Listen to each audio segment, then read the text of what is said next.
Okay, now let me talk about the regional context, the ASEAN risk and vulnerability profile. I just highlighted some of the selected MDGs.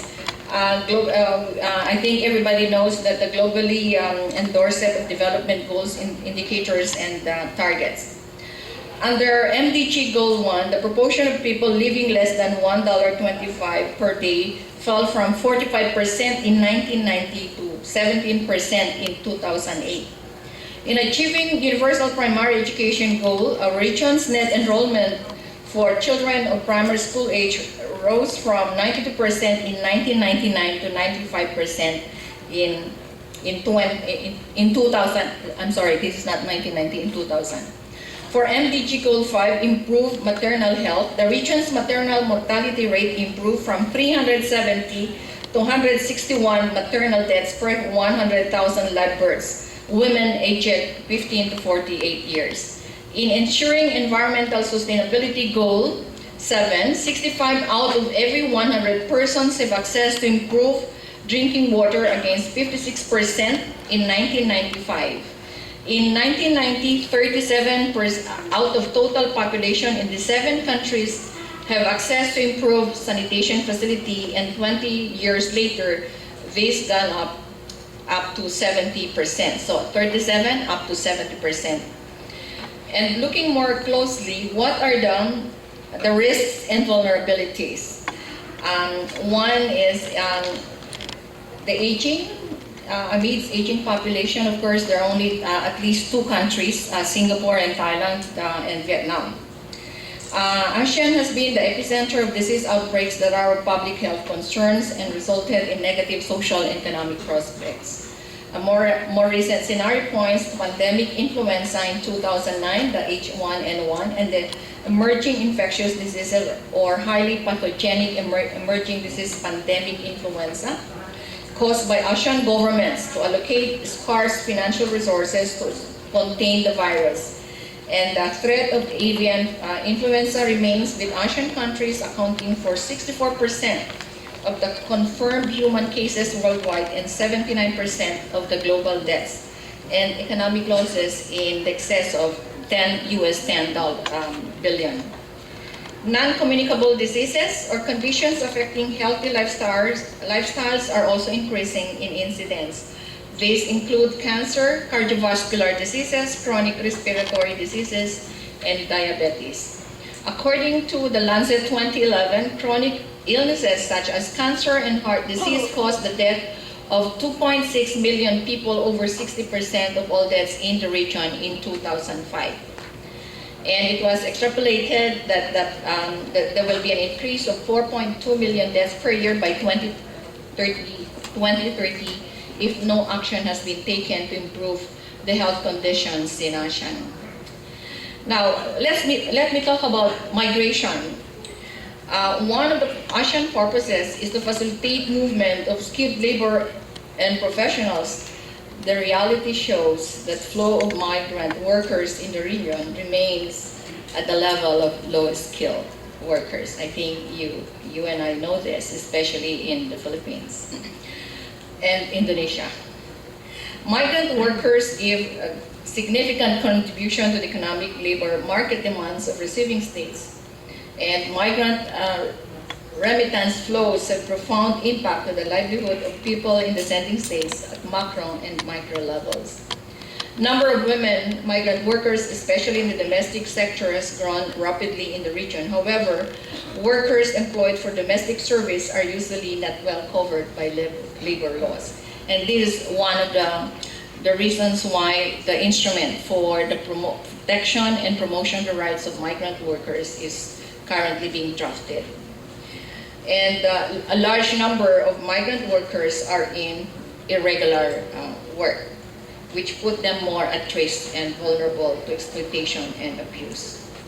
And another one is about the disaster-prone origin as a region.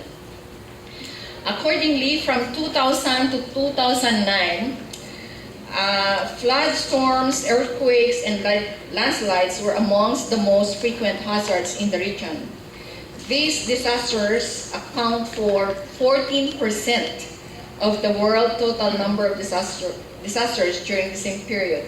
And this was confirmed by the AHA Center's recent statistics. During the period of December 2011 to October 2012, about 44% of disasters recorded were related to floods. While flood was the most frequent hazard, earthquakes caused the most adverse impacts in terms of loss of life, number of injured, and number of people made homeless. I think everyone still remember the Aceh tsunami. This was triggered by an earthquake. And Indonesia, and there are 4 other member states who were affected: Indonesia, Thailand, Myanmar, and Cambodia. Each year, this is an estimate from the world data, on average, our region suffers damage in excess of $4.4 billion as a consequence of natural disasters. And this does not include the unexceptional or the mega disasters such as the Indian Ocean tsunami in 2004, the 2008 Cyclone Nargis in Myanmar, and the 2011 flood in Thailand. And we are not discounting Typhoon Haiyan. Finally, climate change. These are the statistics that we have gathered so far on ASEAN. And it says that the Southeast Asia is one of the world's vulnerable regions to the impact of climate change, with its heavily populated coastlines, large agricultural sectors, and large sections of the population living under $2 or even $1 a day. Southeast Asia's average temperature has increased at a rate of 0.1 to 0.30 centigrade per decade, and sea level has risen 1 to 0.3 millimeter each year over the last 50 years or so. The increasing frequency and intensity of extreme weather events in recent decades are also evidences that climate change is already affecting the region.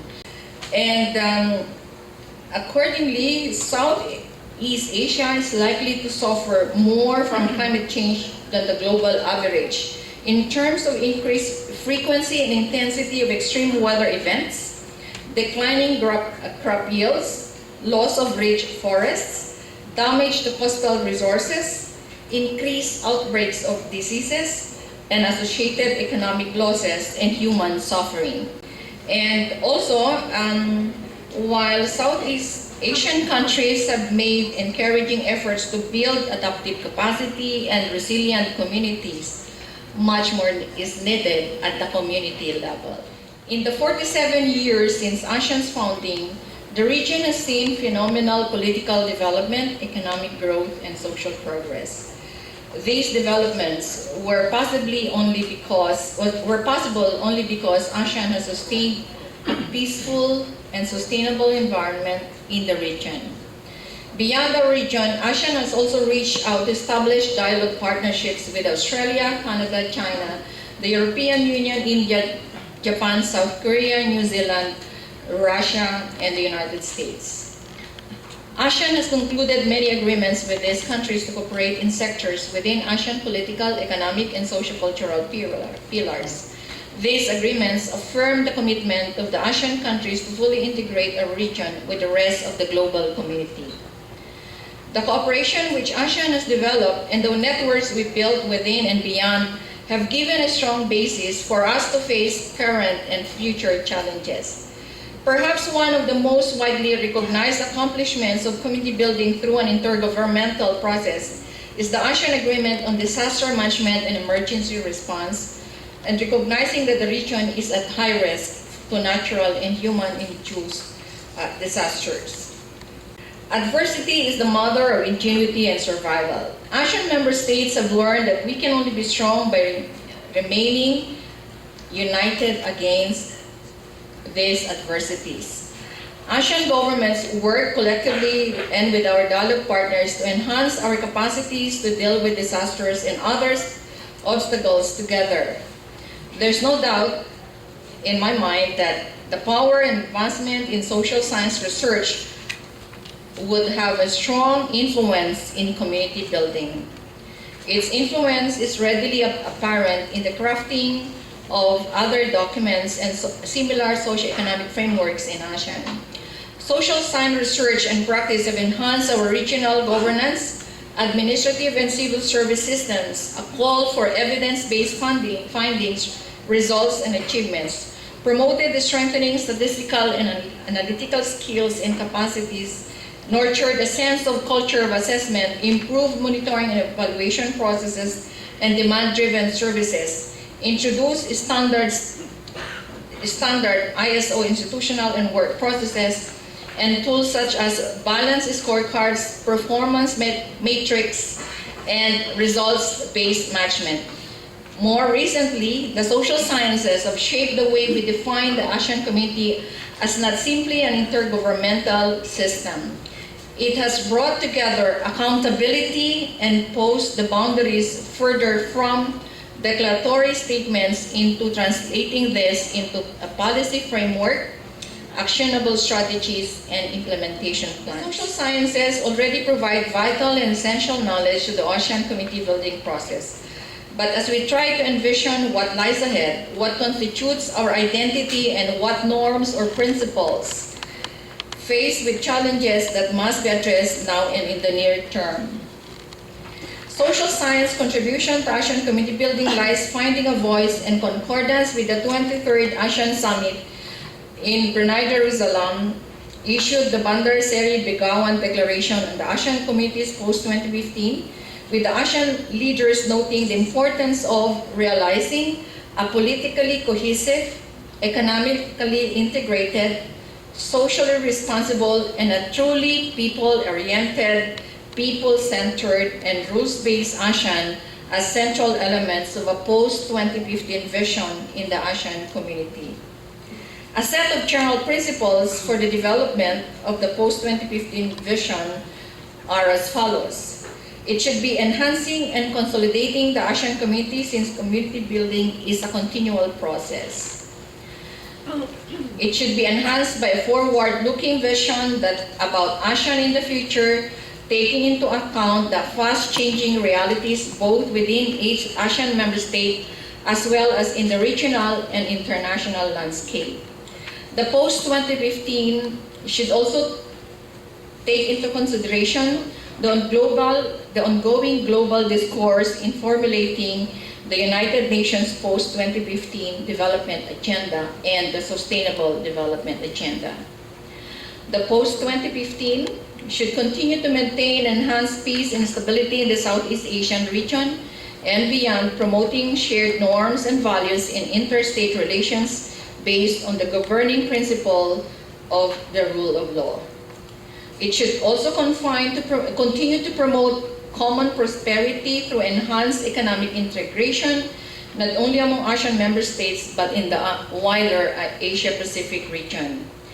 And it should promote the principles of inclusiveness and public consultation. It should continue to be an outward-looking by enhancing ASEAN's centrality in the evolving regional architecture and consolidating its regional partnerships and reaching out to potential partners. The post-2015 should promote ASEAN's global platform in line with the Bali Concord 3 and having to have a common position in global issues. And it should strengthen ASEAN's institutional framework by enhancing effectiveness and efficiency of ASEAN organs and institutions, as well as synergy, consultation, coordination, and coherence, among others. And how does ASEAN post-2015 distinguish itself from the ongoing debate on the sustainable development goals? Much effort should be made to define these distinct regional positions and strengthen its centrality by leveraging the diverse institutions and highly networked sectoral bodies as ASEAN's presence expands in regional and global fora. There are also a number of cross-cutting issues and emerging priorities that require horizontal coordination of efforts of sectoral bodies across communities which cannot be adequately addressed individually. These cross-cutting issues include climate change, disaster management, energy and food security, emerging infectious diseases, poverty alleviation, financial crisis. And addressing said cross-cutting issues required involvement of everyone, including the different sectoral bodies from the three communities. Inclusivity, equity, and incorporating global development themes reiterates ASEAN's commitment to narrowing the development gaps. And so, what then are the role of social scientists? And I'd like to, I wanted to highlight 5 of them. 1, research, and I think this was highlighted earlier by Dr. Amar, research for policy and program development. Social science needs to leverage its important strength in research and provide the needed linkage between policy and program development. Second, capacity building and provision and technical assistance. This is one of the things that you may contribute to the ASEAN community. Third, knowledge management, development, and knowledge sharing. Coming from all the professions, from social sciences, documentation, coming up with compendium of best practices can be a powerful tool towards enhancing capacities of ASEAN member states.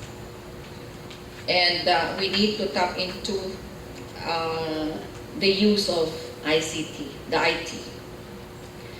And then policy analysis and policy briefs. Through your research, you can help ASEAN by providing incisive policy briefs that can be used as a reference in strengthening policy frameworks in ASEAN and agreements. And then third, innovation. How can social scientists contribute to increasing use of evidence-based, use of science, use of technology to help alleviate peoples of ASEAN? One good example would be in the area of climate change. What is the role of social scientists in defining how to reduce losses in terms of lives, in terms of assets, and in terms of properties? So in short, social science can provide the needed support to enhancing stakeholder participation in the ASEAN community, in identifying new ways and approaches of engagement of CSO stakeholders. And ASEAN has on many occasions can come together to provide quick assistance to those in need. From relief efforts post-Typhoon Haiyan to tackling haze problems to regional cooperation to slow the spread of H1N1 virus, the social scientists in academia is in the position to take the lead in tackling these challenges. And on the part of ASEAN Secretariat, we'll continue to play active roles in supporting and coordinating member states to help facilitate and drive the establishment of ASEAN community. So if you have anything, you can try to find out from DFA. I'm not too sure who's the representative of the economic in the working group. Probably it should be the trade and industry. For the political, it's always been the foreign affairs. So these are the key focal agencies in the Philippines where you can course your recommendations in the post-2015, and this is really the important time. Thank you very much. Maraming salamat po.